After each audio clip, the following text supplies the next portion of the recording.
და შევარდნაძესთან ლაპარაკის დროს ყოველთვის სამობდა შევარდნაძე რა თქვინა ჩვენ ორი კაცი კაცო. ეხლა ჩვენ არავინ არ მოგწევს იმის უფლებას აქ საელჩოები გავხსნათ, რაღაცები გავხსნათ.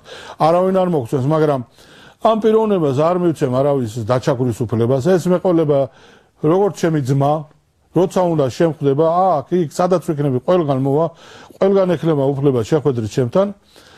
მაგრამ ერთადერთი ამას რაღაც მოქალაქეობა გაუკეთოთ რაღაცა საქართველოს ესე რო გაგუჭირდება ეს იყო ბატონ შევარდნაძის სიტყვები და ეს გავაცილეთ ზაკაევი ჩავიდა ამან მასხადოს მოახსენა მასხადომა მე დამიბარა ჩავედი მომწეს საქართველოს პასპორტი მოქალაქეობა შევარდნაძემ და აი ეს ურთიერთობები დაიწყო პარლამენტს შორის მასხადოთან და პრეზიდენტის მასხადოთან აი ეს დაუკავშირდით ჩვენ ჩეჩნეთს და კარგი მაგალითი მივეცით თემსოფლიოს, რომ კარგი ურთიერთობები დავიწყეთ. დაწყებას გაგრძელება მოხდა. ჩეჩნეთში სადაც საომარი მოქმედებები ახალი მიყუჩებული იყო, მიხვდნენ საინფორმაციო ომის დიდ მნიშვნელობას. იმისათვის, რომ მათი პოზიცია ვინმეს მოესმინა, ისინი თანამედროვე ევროპის სტანდარტებს უნდა დაქვემდებარებულიყვნენ. ამიტომ უზარმაზარი მნიშვნელობა ჰქონდა ნებისმიერ ჟესტს, რომელსაც ოფიციალურ სტატუსს მიანიჭებდა რომელიმე სამთავრობო საერთაშორისო დონის აქტის განხორციელება. მაგალითად პრეზიდენტ მასხადოვის ვიზიტი საქართველოში. ეს ვიზიტი 1997 წლის 30 აგვისტოს დაიგეგმა. ეს უმნიშვნელოვანესი დღეც დადგა. თბილისის აეროპორტში ზურაბ ჟვანია და ნუგზარ საჯაია ხიზრი ალდამოვთან ერთად იჩქერიის რესპუბლიკის პრეზიდენტს ასლან მასხადოვს უნდა დახვედროდნენ. ხიზრი ალდამოვი ამ წუთებში მღელვარებას ორმაგად განიცდიდა. პრეზიდენტმა მას თითქმის შეუძლებელი რამ სთხოვა. შეხვედრისას საქართველოს დროშის გვერდით დამოუკიდებელი იჩქერიის დროშის აღმართვა. ბუნებრივია ამ აქტის მნიშვნელობას მაშინ ყველა ცხადად ხედავდა. საქართველოს ხელისუფლების მხრიდან ეს მოასწავებდა იჩქერიის დამოუკიდებლობის ოფიციალურ აღიარებას და მეზობელი რუსეთისათვის აშკარა გამოწვევის გაგზავნას. ხიზრი ალდამოვი მიხვდა, რომ თბილის ვერ მოსთხოვდა ასეთ მსხვერპლს. ამიტომ გადაწყვიტა თვითმფრინავის დაშვებისთანავე თავად აღემართა იგი. თუ ამიშვეს იქამდე თუ ავედით ან და მქონდა ეს ჩანაფიქრი დროშა თან ამაკ საქართველოს ერთ-ერთი ჟურნალისტი მყავდა გია ქურდოვანიძე გვერდზე იმას ეჭირა ჩემი პაპკა შევედი ჩვენ მე ჟვანია ბატონი ნიკო ლეკიშვილი საჯაია გდგევართ და თვითონ შევარდნაძე არ დახვდა ჩამოსulis ჩვენ ავდგევართ ერთად და ბოცთან ავდგევართ ახლო მე წავალ ისევ იმ ბოცთან ავდგები დამიძახებს ჟვანე მოდი კიდე შევარდნაძეს ელაპარაკე მივალ რომ მორჩები ისევ გავრბევარ ბოცთან მე ბოცთან ავდგევარ ეხლა რო ავწიო არ მომწევენ აწევის უფლებას ვიცი ვცდილობ რა ის თვითმფრინავი რომ გამოჩნდება იმა დაინახო როგორ ავწევ დროშას კაი და გიას ვავნები არსად არ წახვიდე აიქიდან ფეხი არ მოიწოლე იცოდა გიამ რაც მქონდა დროშა მქონდა შიგ და ხან საჯაია ხან ლეკიშვილი მეუბნება ბიჭო გამოდი არ შეიძლება მაგ დროშის აწევა არ შეიძლება გაიგეშენ არ შეიძლება ამ დროს ბიჭო მთხოვეს დახრეტაზე წავალ რაც გინა მიყავით მე ავწევ და მე დამხვდით რაც გინა მიყავით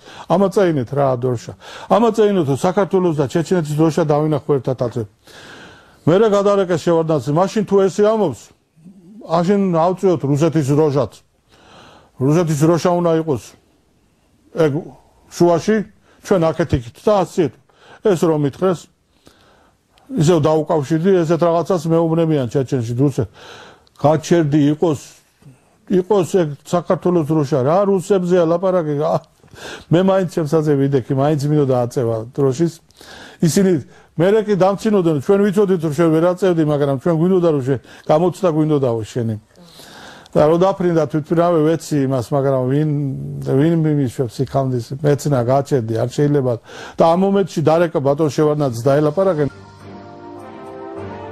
გამოცდილ დიპლომატს კარგად ესმოდა რომ ეროვნულ სიმბოლიკასთან დაკავშირებული ეს ერთი შეხედვით უწყინარი საკითხი ისტორიას წარუშლელ კვალს დაატყობდა თუკი იჩქერიის და საქართველოს დროშა ერთმანეთის გვერდიგვერდ აფრიალდებოდნენ მათთვის ოფიციალურად აუცილებლად უნდა დაემშვენებინა გვერდი რუსეთის ფედერაციის დროშას ეს კი ნამდვილად არ ესიამოვნებოდა სტუმარს. იყო ვარიანტი რუსეთის უგულვებელყოფა, თუმცა ამ ხელმსხვერპლისათვის შევარდნაძეს სენტიმენტები არასოდეს ყოფნიდა. საქართველოს პრეზიდენტმა საუკეთესო კომპრომისი გამონახა. ბრძანა რომ არც საქართველოს დროშა არ აღემართათ. ასე შეხვდნენ კავკასიის აღიარებული და არაღიარებული ქვეყნების პრეზიდენტები ერთმანეთს დაშვებული დროშების ფონზე.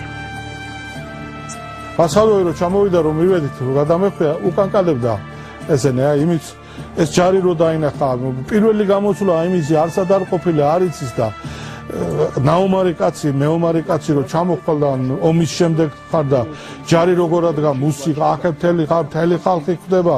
საქართველოს პარლამენტის სპიკერი სახელმწიფო მინისტრი ნეკელიშვილი, აქეთ ესენიც უყელა და აქეთ რო გადამეხვე ესენი უკანკალებდა ამას არ დავიწყებო. ხიზრი ალდამოვისათვის ამ ფაქტს იმაზე მეტი მნიშვნელობა ჰქონდა ვიდრე ნებისმიერი სხვა ჩეჩენისათვის. მისთვის ეს იყო ყველაზე დიდი შერიგება, რომელზეც კი შეეძლო ეოცნება. მისი ორი სამშობლო მისთვის იმ დღეს კვლავ გაერთიანდა. ბევრს შეიძლება გაუკვირდეს, მაგრამ ეს სხვა რაღაცა იყო ჩეჩნების შვილო. ეს ძალიან რაღაცა ისეთი რამე მოხდა, ჩეჩნები სულ გადატრიალდა ეს ხალხი. აი როგორ გითხრა, მასხადოვის აქ ჩამოყვანა, რო ჩამოიყვანი აქ შევახვედრე სააკაძე, ეს კასეტები ხო ჩავიდა აჩვენებდი, აქაც მიდიოდა ეს შეხვედრები ყველაფერი. ჩეჩნები ხო ხდებიან, რომ იქ რაღაც ჩეჩნების გულის ჰქონდა ჩვენ ეს პრობლემები აფხაზეთში. იქ უკვე შამისაც უსვამდა, რატომ ჩვენ ქართველები, ჩვენი ძმები არიან. ჩვენ უნდა ნახე როგორ ახდებიან ჩვენს პრეზიდენტს, რომელ ქვეყანაში შეხვდნენ ესე როგორც ქართველები შეხვდნენ. ჩვენ არც ერთი ქვეყნის არაფერი ქართველებს დაუშავეთ, მაგრამ მაგე როგორ ახდებიან ჩვენ პრეზიდენტს. მე მახსოვს რომ ჩავდიოდი. აბა მალადეც მო კარგი რაღაცა და ეს ახლა ჩვენ ვერ ხვდებით ამას. როცა ჩვენ გვიჭირს ხოლმე ახლა სადღაცა მისვლა მოსვლა, აი როგორც რუსეთთან გვინდა გვიჭირს და რაღაცაც რო მივაღწევთ, როგორ გვიხარია, პატრიარქი ჩასვლა როგორ გაგვიხარდა. აი ეს მდგომარეობა ქონდა ჩეჩნეთსაც. საქართველოს მაჩვენა, მთელ მსოფლიოს აჩვენა, როგორ მიიღეს მასხადოვი საქართველოში. ისტორია, რა თქმა უნდა, ამ ჟანრში არ გაგრძელებულა. პერიოდი, სანამ რუსეთი კვლავ დაიწყებს მოძლიერებას და ამ მოძლიერებასთან ერთად, მას რა თქმა უნდა გაუათმაგდება იმპერიული ამბიციები, იჩქერიის ცხოვრებაში ხანმოკლე ლამაზი სიზმარივით გადის. ახალი ანტიჩეჩნური კამპანიის წარმოება ხელისუფლებაში ახალი სტილის ლიდერის, ვლადიმერ პუტინის მოსვლას ემთხვევა. ის მზად არის საბჭოთა კავშირის დაშლის შემდეგ დაშვებული ყველა შეცდომა გამოასწოროს. იწყება მეორე ომი ჩეჩნეთში, რომელიც როგორც ამბობენ, ჯერაც არ დასრულებულა. რუსული სპეცსამსახურები უსწორდებიან ყველას, ვისაც არ შეუძლია იჩქერიაზე ოცნება დათმოს. ანადგურებენ ყველა ლიდერს. ასლან მასხადოვი 2005 წელს შორეული ნათესავის სახლის ქვეშ განთავსებულ ბუნკერში მოკლეს. მოკლეს იანდარბიევიც და სადულაევიც. მოსახლეობის დიდი ნაწილი ლტოლვილი გახდა, დიდი ნაწილი სრულად განადგურდა. საქართველო იყო ქვეყანა, რომელმაც ჩეჩნეთიდან ლტოლვილები ბევრი კითხვების გარეშე მიიღო. პანკისის ხეობა კი, სადაც ეს ადამიანები დასახლდნენ, მუდმივი ნაღმი გახდა რუსეთისათვის საქართველოს წინააღმდეგ. ქართულ საინფორმაციო გამოშვებებში ეს ხეობა ხშირად გატაცებული ადამიანების ან ნარკოტიკების გამსაღებლების წყალობით ხდებოდა. ხიზრი ალდამოვს მასში ხშირად აწუხებდა საქართველოს მთავრობა და დახმარებას თხოვდა. პანკისი დიდი ხნის განმავლობაში რჩებოდა კუნძულად, სადაც დანარჩენი სამყაროსათვის ნაცნობი არც ერთი კანონი არ მოქმედებს გარდა კავკასიურისა.